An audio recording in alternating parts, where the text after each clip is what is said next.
Good evening.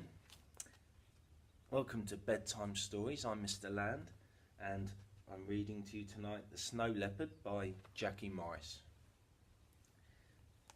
I've got Bertie the bear here as well listening in.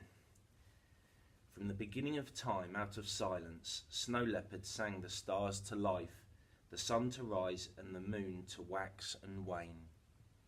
High above the hidden valley, her song clothed the world in white and built a crackling fortress of snow, buttressed with ice to keep all things safe and secret. High in the mountains, the sacred cat walked alone, cloaked in her shadow, dappled fur. Crisp snow sparkled in icy stars beneath her huge paws, and all the while she sang. Down in the valley the child slept, and in her dream she heard the ghost cat's secret music and saw the shadow of her dappled coat.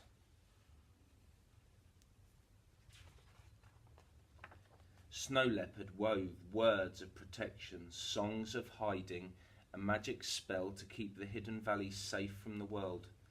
But time was passing, season upon season, and age creeps over all in time. So Snow Leopard changed her song to a spell of finding. She searched in her heart and called to find the next singer, the one who would come after her.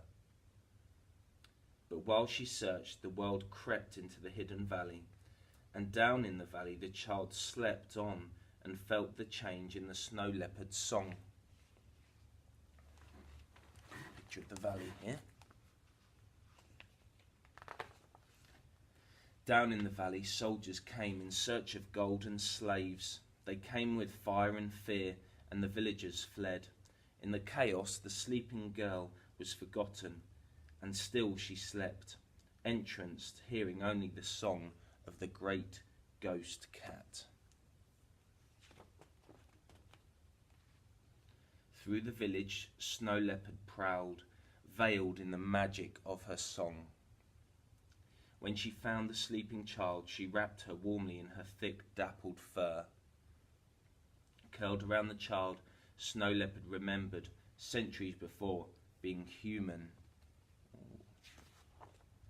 The sleeping child woke, feeling the warm breath of the spirit cat close on her skin, wrapped in the fur of the Snow Leopard, the singing cat of her dreams.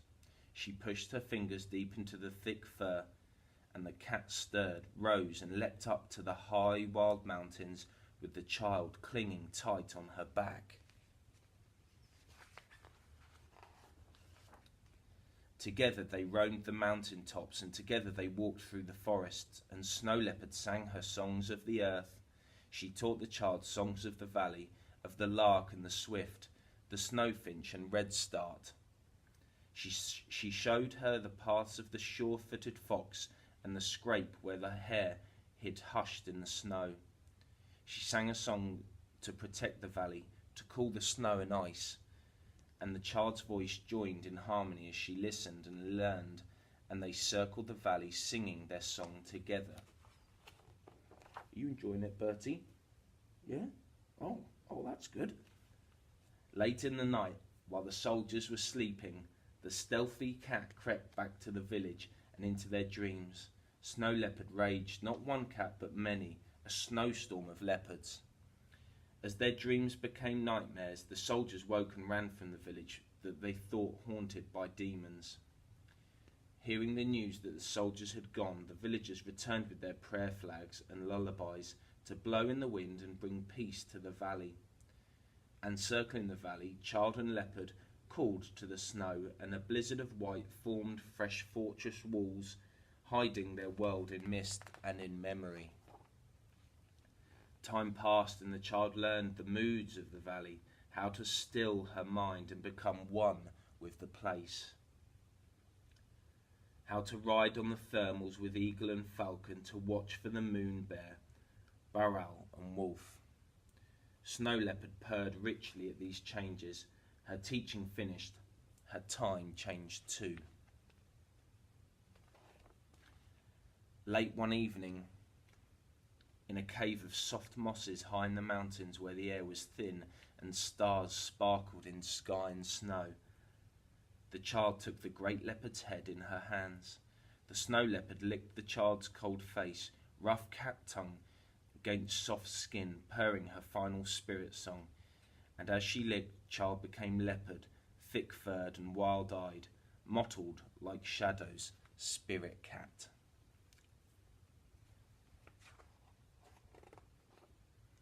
As the old leopard finished her song, she leapt from the mountain into the star-filled sky, her dappled coat blending with the stars of the Milky Way, and her song changed to a whisper of starlight.